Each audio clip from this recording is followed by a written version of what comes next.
Hello and welcome to Shannon Gardens. Thank you guys so much for joining me. So today I wanted to talk to you guys about the most fragrant shrub and quite frankly, probably the most fragrant item that I have in my landscape, and that is the tea olive shrub. Now, just to give you guys a comparison, I also have gardenias and jasmine in my landscape. And if you're familiar with those plants, then you know how fragrant those are. However, in my opinion, the tea olive surpasses both of those. The tea olive is an easy to grow evergreen shrub, and it's recommended for zones 6 through 11, depending on the variety. Now, there are 15 species of tea olive shrubs, and those can bloom anywhere from spring to fall and even early winter, just depending on the variety. And they can grow anywhere from 4 to 12 inches per year. They're generally slow to moderate growers, just again, depending on the variety that you choose. A couple of different names for the tea olive is sweet olive or sweet osmanthus or fragrant olive. So you may see those on the tag as well. Most varieties of tea olives do prefer moist, well-draining soil. They do not like to sit in boggy soil, so make sure to bear that in mind when you are planting your tea olive.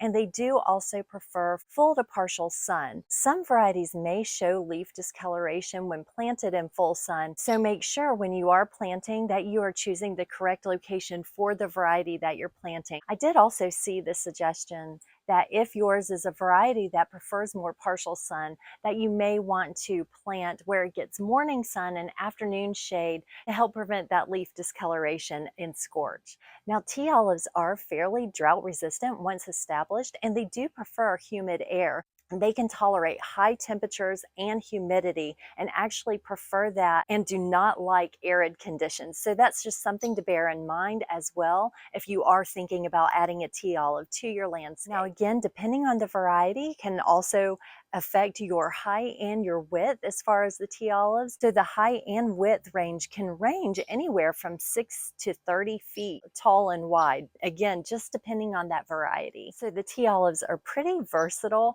You can use them as a privacy hedge. You can prune them into a small tree. And I even read that you can grow them in containers, particularly I would assume the smaller varieties. They really don't need pruning. As a matter of fact, I do not prune mine at all. I just let them grow naturally, and I like their shape, so I just let them grow as is. However, if you do choose to prune, it's recommended that you do so in early spring before they get that new growth. Now, I did read that the exception to this would be the spring blooming varieties, which they suggested if you are choosing to prune that you would prune immediately after the flowering. It is also recommended that you prune no more than a third of the shrub at a time. Now, it did say that these shrubs will bounce back nicely with pruning and that they're okay with pruning. However, if you heavily prune, then you may miss the next flowering season. So that's just something to bear in mind as well. Now, as I mentioned earlier in the video, the thing that impresses me the most about these shrubs is the beautiful fragrance. I am in zone 7B in the southeast, and I have 3 shrubs planted, and I just cannot express how fragrant these are.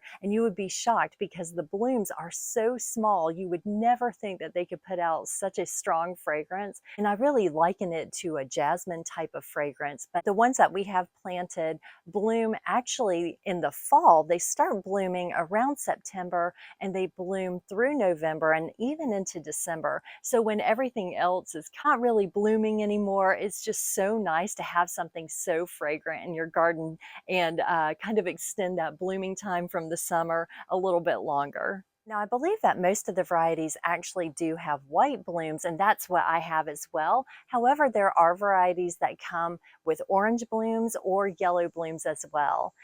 And I did want to mention something else that is very attractive about these plants is that they are generally disease resistant and they are deer resistant. And I will tell you guys from experience, I have deer in my yard and I have seen them time and time again walk right by these shrubs. I have personally not had any issue with the deer eating these shrubs. They have found other things in the yard to eat, but not these shrubs. All right, so I want to show you guys just a little video of what my tea olives look like when they're in bloom and show you those tiny little flowers and the general shape of mine as I do not prune and I've just left them to their own devices. So let's go ahead and take a look at that now. So first I wanted to show you guys the tea olive's new growth. As it comes in on my tea olives, it comes in kind of a reddish and chartreuse coloration, which is really, really pretty. And then the older growth is a darker evergreen. And here are the beautiful little white blooms that I was talking about on my tea olives. And you would just be so surprised by the fragrance that these little flowers give off. It's really quite shocking and lovely. And here's another view just to show you the white clusters of flowers that fill the shrub during its heaviest blooming time, which is the fall for me. And as you can see, there's quite a number of blooms within those clusters.